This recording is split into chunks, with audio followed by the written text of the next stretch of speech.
Sun Business, les dirigeants et les entrepreneurs du territoire ont la parole. Clément Lessort.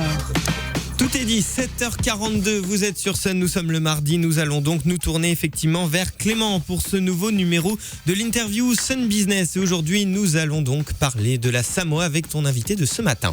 Oui, bonjour Thomas, je reçois le directeur général adjoint de la Samoa quartier de la création, Fabrice Berthereau, bonjour. Bonjour. Et merci d'avoir accepté mon invitation pour ce nouveau numéro de Sun Business. Alors, Fabrice Berthereau, beaucoup de Nantais ont entendu parler du quartier de la création de la Samoa.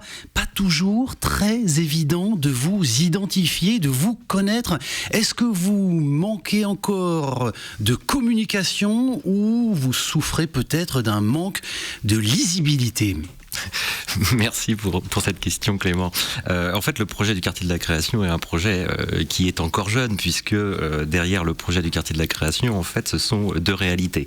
Une première réalité avec l'aménagement d'un quartier sur le territoire de l'île de Nantes, qui vise en fait à créer un quartier autour d'un campus créatif avec 4 piliers, des acteurs de la culture, des acteurs de l'enseignement supérieur et de la recherche, des acteurs de l'économie et bien évidemment des citoyens, puisque c'est un quartier de ville qui va émerger sur cette pointe ouest de l'île de Nantes. Et puis, une deuxième réalité qui est la réalité en fait d'un dispositif d'accompagnement des porteurs de projets, donc des startups, des industries culturelles et créatives, qui englobent en fait des filières depuis l'architecture, le design, la communication ou les médias, et qui vont également jusqu'au numérique, et puis également un dispositif qui permet d'accompagner les collectifs culturels. Alors, la relation quand même, pour bien comprendre, la relation entre la Samoa, qui est la société d'aménagement de la métropole ouest-Atlantique, et le cluster quartier de la création, qu'est-ce qui vous unit, qu'est-ce qui unit l'aménageur et l'agence que vous représentez, la relation entre ces deux institutions?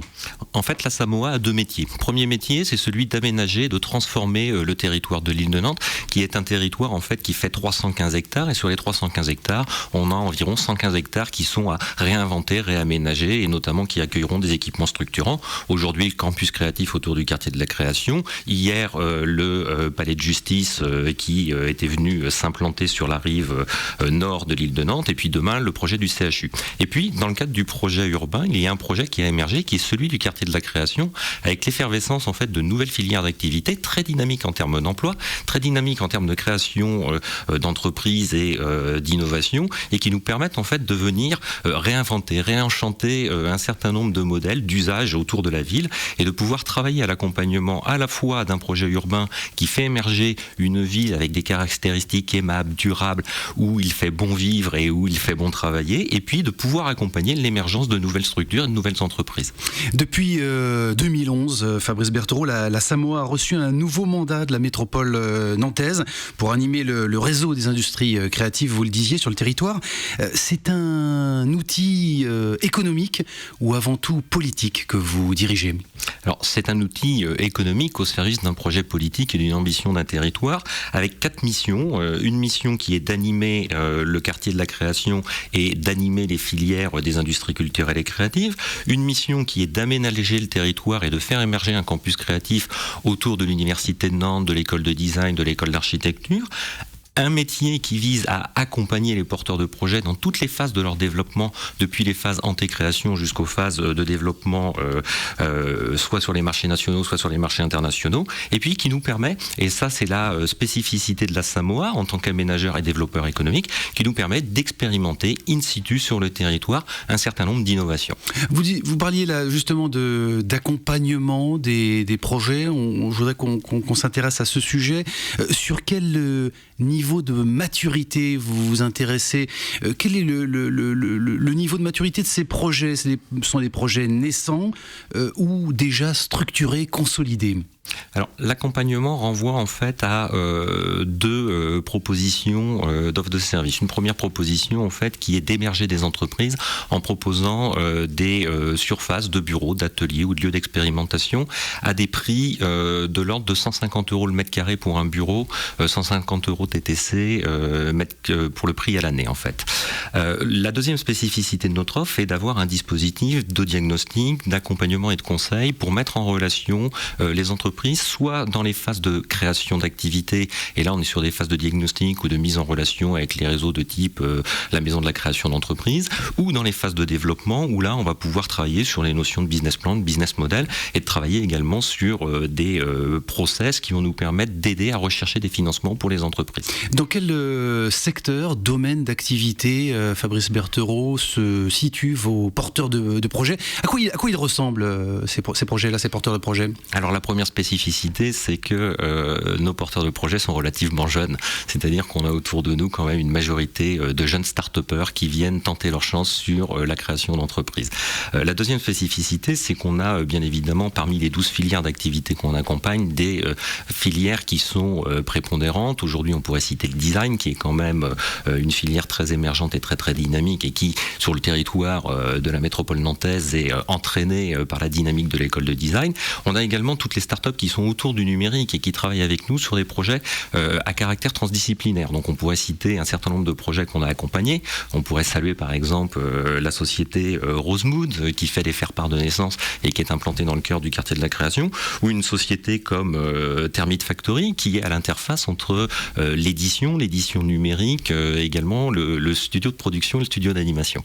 Expérimenter des nouveaux usages et de nouveaux services à l'échelle 1, vous considérez, Fabrice Berthereau, vous et vos équipes, comme un laboratoire à ciel ouvert en plein cœur de Nantes. Alors c'est l'opportunité du territoire de l'île de Nantes, puisque en tant qu'aménageur, on a une responsabilité dans le développement de ce territoire, et on a une capacité à discuter avec un certain nombre d'acteurs qui font la ville, à la fois sur les espaces publics, sur les espaces partagés, puis sur les espaces privatifs, pour pouvoir en fait initier une dynamique d'expérimentation et d'innovation, où à la fois les prescripteurs, les promoteurs, les grands opérateurs de l'aménagement urbain vont pouvoir s'appuyer sur la dynamique des startups qui sont accompagnées par le quartier de la création, mais qui font aussi la richesse de notre territoire, pour pouvoir tester de nouveaux usages, de nouvelles innovations, et puis d'aller à la rencontre de des citoyens, d'aller à la rencontre de leurs premiers clients, pour voir comment on va pouvoir améliorer parfois les prototypes, tester aussi des produits, tester des usages, et puis faire que ces produits vont pouvoir se développer au-delà de nos frontières. Quels sont justement ces facteurs clés de succès pour ces porteurs de projets ? Quel bilan là vous pouvez déjà tirer sur, je dirais, la réussite de l'accompagnement de ces entreprises ?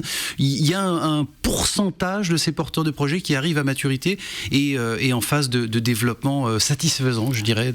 Alors aujourd'hui, si on prend les statistiques du quartier de la création, on a environ 200 entreprises qui bénéficient de l'hébergement et des services d'hébergement du quartier de la création, et on a sur l'année 2015, on pourrait prendre un petit peu plus de recul, mais sur l'année 2015, on a eu 180 porteurs de projets, collectifs culturels ou start-upers, qui ont poussé la porte des clusters du quartier de la création et donc de la Samoa pour bénéficier pour les 2/3 d'un diagnostic d'activité, pour leur permettre de repositionner leur projet ou de trouver le bon interlocuteur sur le territoire. Et puis pour une soixantaine d'entre eux, ils ont bénéficié d'un accompagnement au développement de leur activité, avec environ 30% de mémoire de ces entreprises qui étaient en phase de création, et le reste qui était sur des phases de développement. Et puis on a un dispositif d'accélération qui s'appelle la Creative Factory, qui nous a permis d'accompagner 6 porteurs de projets pendant 6 mois avec 6 partenaires, donc c'est la règle des 6, pour leur permettre en fait de développer, de booster leurs projets. Et aujourd'hui, si on prend encore d'autres chiffres, notamment les chiffres sur les levées de fonds ou sur la création d'emplois, si on prend simplement l'accélérateur, depuis 3 ans, c'est 43 emplois qui ont été créés et environ 3 500 000 euros qui ont été mobilisés pour aider à financer les projets dans l'accélérateur. Emploi, financement, vous parliez d'espace également, l'immobilier d'activité, des enjeux, celui évidemment de développer un territoire en y injectant de l'économie pour le vitaliser, vous en avez parlé. L'autre, celui d'apporter du foncier aux entreprises, aux jeunes pousses en recherche de lieux, d'espace, une offre d'hébergement qui est plus flexible, en rupture avec l'offre immobilière classique. Qu'est-ce que les entrepreneurs attendent aujourd'hui là, de ces espaces ? On est sur un parcours en fait de développement des entreprises et des collectifs culturels. Donc avec l'opportunité du territoire de l'île de Nantes, on a la chance de pouvoir bénéficier d'espaces qui sont en devenir et sur lesquels on va prendre une temporalité de quelques années pour pouvoir commencer à tracer en fait et à aménager la ville et à développer la ville. Cette chance, elle nous permet en fait de prendre point d'appui sur un certain nombre de sites. On pourrait citer par exemple le karting à la pointe ouest de l'île de Nantes, ou juste à côté les Écosolies qui était une opération également de la Samoa, et on pourrait citer encore plus récemment l'immeuble de la Centrale qui a ouvert ses portes cette semaine. Et plutôt que de laisser en fait ces territoires dans l'attente de la construction de la ville, on vient leur donner des usages temporaires et on vient donner la chance à des entreprises de développer leur activité. Ça, c'est la première phase en fait du parcours. Et lorsque les entreprises commencent à grandir dans notre patrimoine, au-delà de 80 mètres carrés, on ne sait pas les accueillir. Donc là, on les accompagne vers le marché privé et on discute avec les opérateurs du marché privé pour permettre aux entreprises de venir développer leur activité et aux entrepreneurs d'investir également pour certains sur ce patrimoine. Discuter avec les opérateurs privés, c'est que vous pouvez leur donner la garantie d'un foncier encore accessible sur un territoire de plus en plus attractif, et on s'en réjouit, mais peut-être évidemment avec des prix qui vont s'enflammer dans les années à venir et qui vont peut-être contraindre les entrepreneurs à se périphériser, si je puis dire. Alors c'est un véritable enjeu pour le quartier de la création qui doit rester avant tout un quartier accessible. Alors bien évidemment aux jeunes entrepreneurs, mais au-delà des jeunes entrepreneurs, aux entrepreneurs au sens large, dans les filières des industries culturelles et créatives, avant tout au cœur du quartier de la création, puis demain avec les opérateurs qui pourront travailler sur le quartier hospitalo-universitaire. Donc un des véritables enjeux est pour nous en fait d'avoir une modération des tarifs qui vont permettre les investissements et qui vont permettre également aux entreprises qui ne pourront pas investir de se loger sur le quartier de la création. Bon, en deux mots peut-être pour terminer, nous parler des Halles Alstom. Tous les Nantais connaissent les anciens ateliers de l'entreprise Alstom, qui était pendant 10 ans dans une vie un peu transitoire, et Sun en sait quelque chose. C'est quoi le projet? Là, on parle d'une livraison en septembre 2017, en quelques mots. Alors le projet des Halles Alstom, c'est l'épicentre du quartier de la création, et le quartier de la création, c'est un quartier qui va nous permettre d'être visible sur les radars internationaux avec un écosystème très dense, des écoles, des entreprises, et au cœur et des citoyens, et au cœur de ce dispositif, les Halles Alstom. Donc les Halles Alstom, c'est le berceau du quartier de la création, c'est là où l'ébullition s'est faite dans le courant des années 2000 jusqu'à environ 2010, et qui va accueillir demain en fait 5 programmes. Un programme avec l'école des Beaux-Arts qui rejoindra le campus créatif, un programme avec l'université qui va créer le pôle des usages du numérique et des cultures du numérique, et qui va là aussi venir consolider le campus créatif, et puis ensuite 3 opérations, une opération qui accueillera la cantine numérique avec un hôtel d'entreprise, donc là on est dans la Halle 6, une opération qui accueillera un restaurant et un projet notamment avec le voyage à Nantes, et puis enfin un dispositif dans les Halles 1 et 2 qui accueillera l'équipe du quartier de la création avec un dispositif qui sera dédié aux porteurs de projets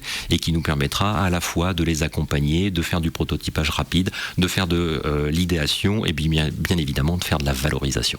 Rendez-vous en 2017. Fabrice Berthereau, directeur général adjoint Samoa, quartier de la création. Merci d'avoir été avec nous dans nos studios ce matin. Fabrice, Thomas, notre invité, a choisi une playlist résolument tournée à l'image des activités et des actions du cluster vers le local 100% nantaise, cette playlist. Exactement, une playlist qu'on aura grand plaisir à retrouver entre 8h15 et 8h30, la playlist donc My Sun Business. Merci Clément pour ce nouveau rendez-vous Sun Business que vous pourrez retrouver sur notre site internet dans la rubrique Sun Replay dès la fin de cette émission, sans oublier les vidéocasts qui sont disponibles sur YouTube et Dailymotion. Prochain rendez-vous Sun Business mardi prochain à 7h40 dans le 7-9 sur Sun.